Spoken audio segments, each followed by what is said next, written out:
Okay guys, welcome back. Last night, so the night before recording this video, I walked past the Adelaide Supreme Court and I saw this, a bunch of flowers and a cardboard sign that said #ban spit hoods, and that's how I knew that they were there, because of Wayne Fella Morrison. Now, in June 2020, I made a video about what happened to him, and I'll have a link to that. And the long story short is he was a 29-year-old Indigenous man who was being held at Yatala prison. After being transported in a van by prison guards, he was then unresponsive and ended up in hospital and died 3 days later. Now, I found an article that has updates on the inquest that I'd like to share with you. Wayne Fella Morrison inquest. Guard directed to answer questions about death in custody. South Australian prison officer involved in transporting 29-year-old Indigenous man before his death initially refused to answer questions. A prison guard has been directed to answer questions despite an attempt to claim legal protections and remain silent during South Australian colonial inquest into the death in custody of an Indigenous man. Corrections officer Trent Hall gave evidence on Friday at the inquest into the 2016 death of Wayne Fella Morrison. Hall was one of the 7 officers in the prison transport van with Morrison when the 29-year-old man was taken to G Division, the high security wing of the Yatala Labour Prison, in 2016. Earlier, following an incident, up to 14 corrections officers had wrestled Morrison to the ground outside of his cell. He was then hog-tied, placed in a spit hood and carried to the prison van for transport to G Division. When he was removed, Morrison was non-responsive and he died at the Royal Adelaide Hospital 3 days later. Hall spent most of Friday's morning session refusing to answer several lines of questioning by claiming penalty privilege. Penalty privilege is a legal protection that allows a witness at an inquest to remain silent where they may attract criminal or civil liability. The South Australian government removed the protection in March, but the change does not apply retrospectively. The Morrison inquest has been running for almost 5 years since his death on the 26th of September 2016. The coroner on Friday afternoon allowed a line of questioning about the initial incident that sparked Morrison's restraint, directing Hall to answer. Lawyer Michael Abbott, appearing for Hall, flagged he would be seeking to challenge in the Supreme Court the coroner's decision to direct the prison officer to answer questions. Abbott asked for the inquest to be adjourned, but that request was refused by the coroner, Jane Bashir, who said there had been enough delays and she would allow the questions on the basis if a Supreme Court challenge was successful, the answers could be struck from the record. What followed was a series of legal arguments over more than 40 questions Hall was directed to answer under protest, leading to a heated exchange where Abbott foreshadowed that he would be applying to the Supreme Court for an injunction. The normal process would be to obtain an injunction, Abbott said. The coroner said he was free to do so, but that she was conscious of not delaying proceedings further. There's been delays. It's been 5 years now this family has waited. I intend to press on, Bashir said. The hearing that began last week were the first in 2 years since an unsuccessful Supreme Court bid by 18 prison officers and 1 nurse that sought to have the coroner removed from the inquest. Hall's appearance at the inquest was much anticipated for its potential to shed light on the events during the 125-second van trip. No CCTV footage exists. Speaking outside court earlier in the day, Morrison's mother, Caroline Anderson, said she was disappointed at the silence of the prison officers and the delay in changing of the laws around the legal protections for witnesses. My son has lost his life in order for these new laws to be brought about in South Australia, she said. And that's just a crying shame that it had to come to this before South Australia fell into line with all other states in the country. At the time of his death, Morrison, a 29-year-old Wiradjuri, Kokathura and Warringah man, had not been convicted of any offence and was being held on remand pending an appearance in the Elizabeth Magistrates Court via video link. The inquest continues on Tuesday. Okay, needless to say, I have some questions.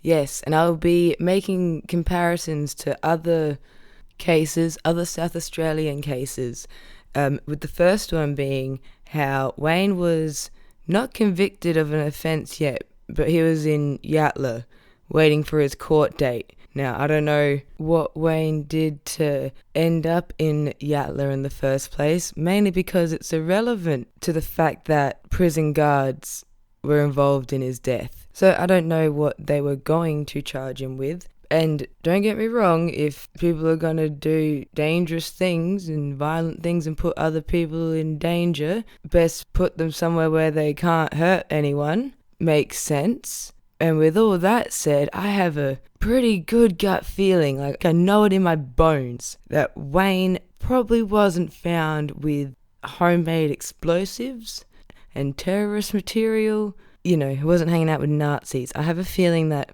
no matter what he did, that probably wasn't it. But yet, here in South Australia, if you do the things I just mentioned, that won't get you put in Yatala to wait for your court date. And speaking of Yatala, and on the topic of reforms, if you go back through the videos made by this channel, we've made a few videos in the past about this 19-year-old couple which was shot dead by the boyfriend's father. This happened in South Australia, and the guy that killed his son and his son's girlfriend got to take advantage of a sentence discount for pleading guilty. I believe it was 40% off your sentence, which caused a bit of outrage amongst my town folk. Rightfully so. And so then Steve brought about some reform to get rid of that. And once again, wasn't retrospective, so really didn't do much about the thing that caused the outrage initially.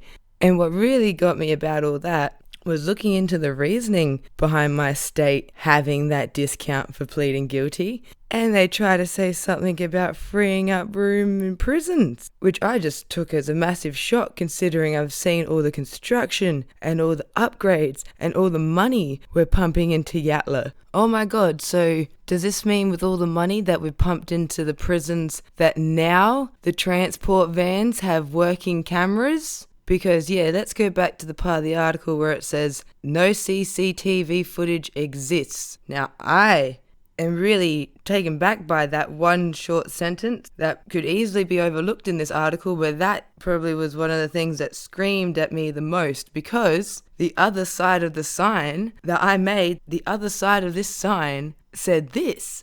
So one side of my sign said, what happened to Wayne? And the other side said, what did the screws do? 3 minutes of missing footage. Is that what they mean by doesn't exist? Is it's missing? What do you mean exists? Did it once and now no longer, or never did? That's what I'd like to know. Now, if for whatever reason this seems like a complex question, I'll break it down, I'll work through it. Let's go through this. First of all, are the transport vehicles equipped with cameras? I should be more specific. Were they equipped with cameras in 2016? Yes or no? If the answer's no, then first point, why do we have this whole footage thing in our head? Where did that come from? Probably should get on that then. You've noticed that you probably should have cameras in these places if you didn't already. But because that doesn't really seem to check out, we'll go with yes. Yes, there were cameras in the transport vehicles, which then leads to the follow-up question of, were they working? Were they on? Yes or no? And depending on that, as if it was a no, they were not working, they were not on. Why?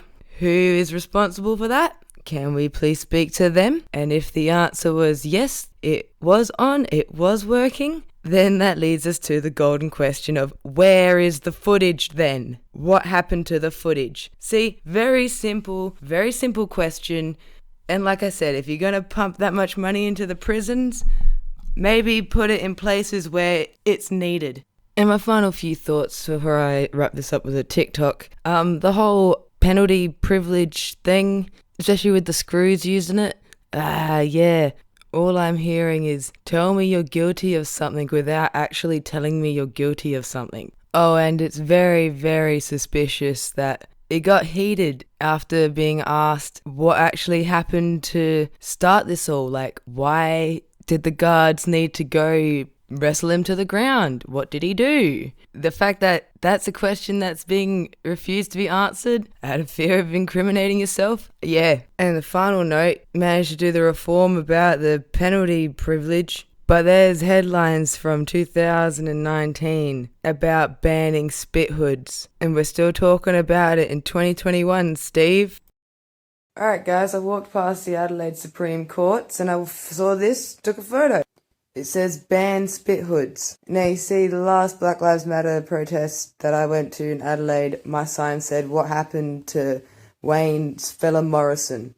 29-year-old Aboriginal man who died in custody in 2016. And so I have a question for Stephen Marshall and Vicky Chapman. Reforms to give the coroner stronger powers, yeah? Seemed like they were done because the guards that were with Wayne Morrison in the back of that car, the guards that hogtied him and put a spit hood on him, they keep claiming penalty privilege, which is where you don't have to answer a question, fear of incriminating yourself. Now, considering they kept doing that, so you passed this reform, a lot of good that does when it's not retrospective, so it doesn't apply to the guards in the inquiry. So these changes came about because of the death of that man, but these changes don't seem to help get him justice.